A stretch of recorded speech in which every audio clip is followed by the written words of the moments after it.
Welcome back to So What Does That Mean? The podcast where we break down engineering, planning, and construction in plain English. I'm Brendan, the engineer. And I'm Joanne. If you're a developer, builder, homeowner, investor, or just someone trying to make sense of the construction world, you're in the right place. Every episode, we take something that can cost people real money, real time, and real stress, and we unpack it in a way that actually makes sense. No jargon walls, no lectures, just practical, common sense advice from the people who see these issues every day. So today's episode is a little different to what we've done previously. Today we are going to be talking about the engineer and also the sort of underutilized engineer within Australia. Brendan, I've heard you use the phrase the Uber driving engineer before. What does that actually mean? Yeah. The Uber driving engineer refers to a qualified engineer with enough experience to genuinely find a role, a good paying role in any country around the world. They come to Australia, they, immigrate here with their families and, for whatever reason, want to have a better life than what they had previously. They come into the country and they cannot find a role within engineering. Or within the civil construction and building game. So to make ends meet, they end up being an Uber driver, cleaning, working at bars, cafes, doing anything they need to do to make ends meet, which anybody would do.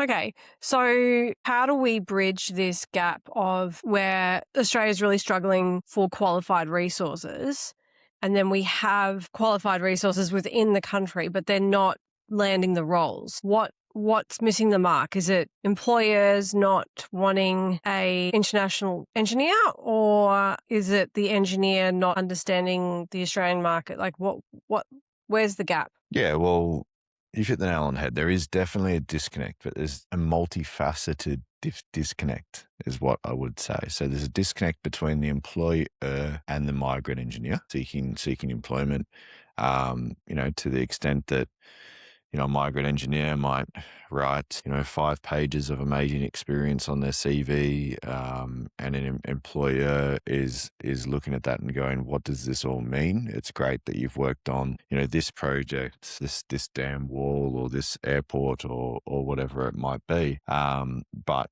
the projects that we work on in Australia may be vastly different, subject to different codes, processes, and then also, the employer and the migrant engineer's interpretation of what is actually involved in that is there's a disconnect there. But I think it would go one step further than that as well, because as an employer, we are seeking employees, not just migrant employees. We're seeking engineers that can come in, work within our business and provide a service to our clients. So if those engineers come in and our service and the service is under par and our clients aren't happy, then why would we need that engineer further? Okay, so you're saying that the client is not open to a migrant engineer, or they're not providing the service that our clients want?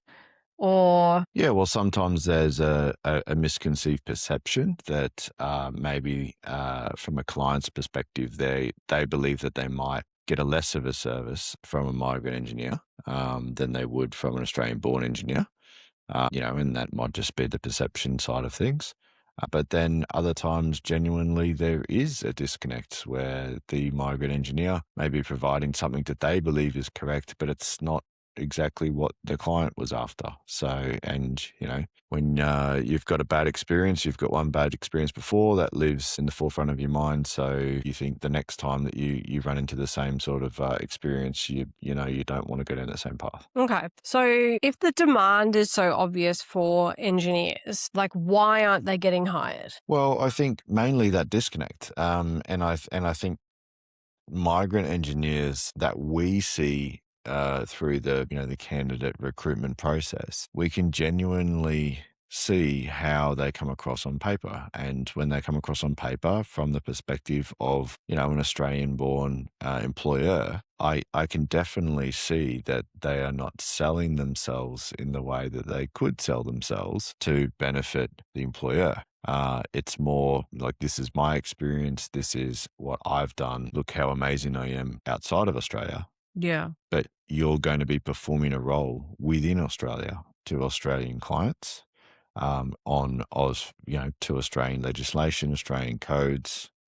So how will the employer is trying to gauge how are you going to perform on those projects? So it's sort of there's a lot of guesswork in trying to see what the correlations between what their experience is and how that will benefit their business or their clients. Is that what? And then is that just becoming? Does it go into like the too hard basket sometimes? Yeah, exactly. So, I mean, to give you an example from a JCE perspective, the last 4 roles that we've recruited for, we've literally had the advertisement up for a week, maybe a couple of weeks sometimes, and each time we've had more than 250 applicants come through. So as an employer who's busy day to day, they've already identified they need a candidate, they need a new employee. So genuinely, they're already under resourced because they need somebody. So as they're already under resourced, they want to be able to move quickly. Now, if you've got 250 CVs and cover letters to read through, you're obviously going to, skim over them. And find ways to categorize each of the candidates to be able to get and narrow them down. So every employer has a different process and how they do that. Sometimes it's their personal preference. Sometimes they get, specialists and consultants to help with whatever they want to do to be able to do that. But as a migrant engineer or a candidate who's trying to look for the right role, you've got to stand out. So how do you stand out against another 249 migrant engineers if you all look exactly the same? Yeah. Okay. So very valid point. So what would you actually be looking for instead on a CV? Like how would, or what's the best approach for an engineer who only has overseas experience? How can they put their best foot forward on their CV? Well, I mean, my perspective, we're looking for initiative. So, you've moved to Australia, you've got some experience, even if you've got experience in somewhere like the UK, the US, Canada, New Zealand, anywhere, in those sort of Western countries that are, very similar to the way that we do, or the closest possible to the way that we do things in Australia. These projects that you work on are amazing. They're great. They're, engineering wonders. But how does that apply to Australian projects? Like if I'm an employer that works on footpath replacement contracts week in, week out, and you're telling me that you've built the longest suspension bridge in the world, how do they relate? And if the onus is on the employer to decide and to bridge that gap, it's just going to go to the too hard basket, as you said. Okay. So it's sort of, it's sort of a twofold issue though, like, because, we're complaining about this shortage, but we're also have got our preconceived ideas, biases, and then like you throw in the factors of running a business and being busy and all these things. So it's like it's already another step harder for an international engineer to get a job over here because, they've got to go through all these different hurdles to even sort of get their CV seen. Um, so it's sort of like a twofold problem. Like we need engineers, but I don't really want to look into. I don't want to look further into that experience, essentially. Yeah, and from an employer's perspective, it comes down to risk. You want to find someone, you want to find the perfect candidate every single time. You're looking for a unicorn or a diamond in the rough, but you also don't want to invest any time or effort into be able to do that. So, you know, how do you expect you're going to find the diamond in the rough if you don't go looking for it? Yeah. And this is the issue. And I think, employers find themselves, mitigating the risks or minimizing their risks in that space by potentially turning to, undergraduates or graduate engineers that may get preferred over a migrant engineer with 6 to 7 years experience because they already know that they're integrated within the culture, they're integrated within the environment. They're more likely to remain in their role longer term. It can be incentivized. Some migrant engineers are, on going through sponsorship or visas. So, you could really flip a coin as to whether that's going to be a long-term investment or not. And then from an employer's perspective, you would literally spend thousands of dollars training and integrating someone into the way that you do things with your business model to service your clients for them to up and leave one day. Yeah. But I suppose, like, with any staff member or hire that you have, like, it is a gamble, essentially. Like, no one knows how long, like, what that person's intentions are, like, that could be any staff member we have across the board could be like that, though. Like, so when you sort of look at it from that perspective, like, it costs a lot of money to bring on any employee into a business because you have to train everyone to a certain degree to use your systems, processes, and that sort of thing. So sort of that being a hurdle doesn't really sort of correlate with, it being an excuse why you don't hire. Yeah, and life happens. Just because you have a plan today doesn't mean in 6 months' time the plan's not going to change. But really, it's going to be, what can you do for the employer? You know what their perspective is. You know that the world that they live in at the moment. It's a risky endeavor. They're going to invest these dollars in someone. Show them why it should be you. Okay. So let's like zoom out for a second and look at what actually needs to change. What would actually fix this at an industry level? Well, I mean, from an industry point of view, I guess my experience coming through from university and then integrating into the workforce, I couldn't tell you how many times I read things and heard things about, to be a good engineer, you've got to get exposure on the biggest projects with the biggest companies and work for the biggest players in the game. But I can tell you, like, and there's research out there that says like 85% of graduate engineers don't touch a calculation in their first 2 years of employment. But they then have 2 years worth of experience and they actually don't know how to do anything. Doing what though? Yeah. Doing nothing. Doing what? Exactly. So, as a migrant engineer, you've already got that experience. You've done the calculations. You've done all of the hard work. You just have to show what you can do. You just got to get an opportunity to be able to prove yourself. Yeah. Okay. So, and what can like an individual business do right now to help with that change? Well, I mean, if an employee doesn't work out with an employer, it's not necessarily the employee that has the issue. It could be the employer themselves. They might not have designed the role correctly for that type of employee. They might not know what they're actually looking for. Like they've got a problem. I've got a couple of tenders that are likely going to come over the line soon. I need someone to be able to assist on these tenders. Well, what are they going to do? Are they going to fill in, progress claims? Are they going to run a Gantt chart? Are they going to do site inspections? What do you actually want? And if you've thought about that properly and you've designed the role to really, suit somebody with a specific set of skills, then that's going to narrow down your candidate pool to be able to actually suit the role itself. So we've had a lot of staff over the years. We've had a significant share of migrant engineers. Some have worked out beautifully and some not so beautifully. Do you want to like walk us through that? Like what worked well and what didn't work well for us? Yeah, definitely. And it's not necessarily, the country or the culture in particular that they come from, whether they work out or don't work out. It comes down to attitude and, are you willing to grow with the company? Are you willing to roll your sleeves up and jump into a challenge, or do you have a certain expectation of what you expect? And, I can remember hiring engineers, in the early days of the business with 12 to 15 years experience. And, sure, that worked out for maybe about, 12 months or 18 months, but eventually as a business owner, you can only beat your head against the wall so many times because, those particular employees, I can remember them coming through and it was their way or the highway. It was very in the box thinking. That's not correct. It needs to be this way. They would talk to our clients that way as well. You would start to receive some complaints.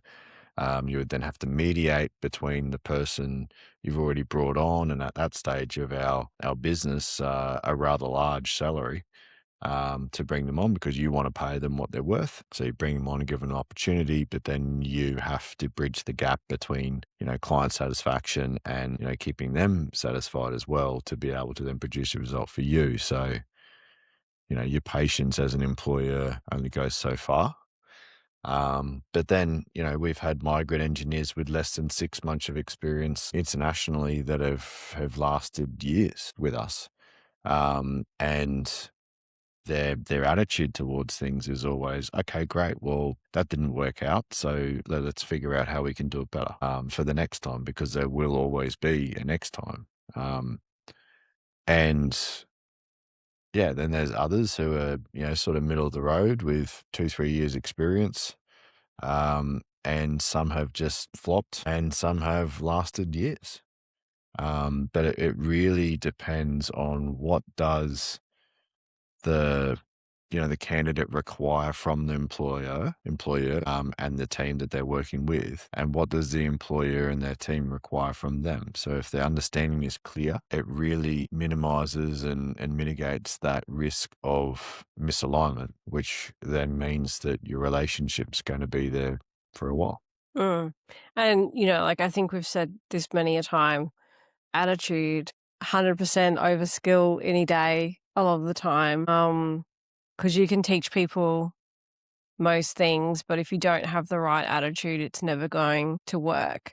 And I think we've seen that quite a lot. Like we've had highly skilled people come across our doors, but the attitude's just not there. Yeah, and like I've always said, I would rather hire 3 graduates with a great attitude, or undergraduates with a great attitude, whether they be migrant or not, than someone with the equal amount of, salary and one person with, 10 to 15 years experience and skills and accreditations all over the place. I would rather go with the graduates because they will successfully deliver your product, because your business, the reason you're in business is because you do something differently to everybody else. So the last thing you want is someone coming into your team and telling your team the way that it should be done, because that's the way it's been done for the last 15 years. You want someone who can come in there and go, how do we do this? Show me your way of doing things, believe in your vision, your mission, and produce some results. So summarizing today's episode, I've got some key stats to run through with everyone. Australia has its most severe engineering shortage in over a decade, and only around 40% of migrant engineers are currently working in their field. Properly utilizing migrant engineers could add 2.56 billion to our GDP by 2030. Migrant engineers from English-speaking countries face far fewer barriers than those from other backgrounds. This is a perception gap. It's not a skills gap. The main barriers are local experience, networks, and qualification recognition, not competence. Migrants living here for 2 to 6 years still earn around 10% less than the Australian-born peers for equivalent work. And hiring practices that look past the CV format, so real project exposure, mentoring, supervised sign-off, can turn this into a genuine business advantage. Are you a migrant engineer in Australia who's faced any of what we've discussed today?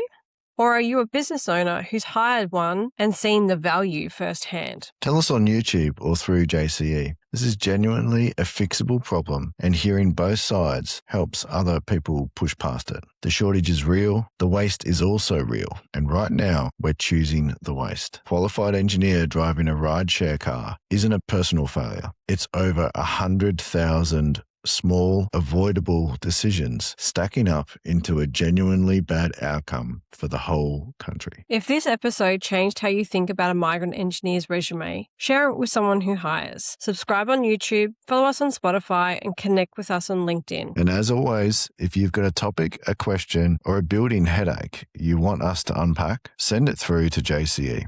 We genuinely enjoy this stuff. Thanks for listening. See you on the next one.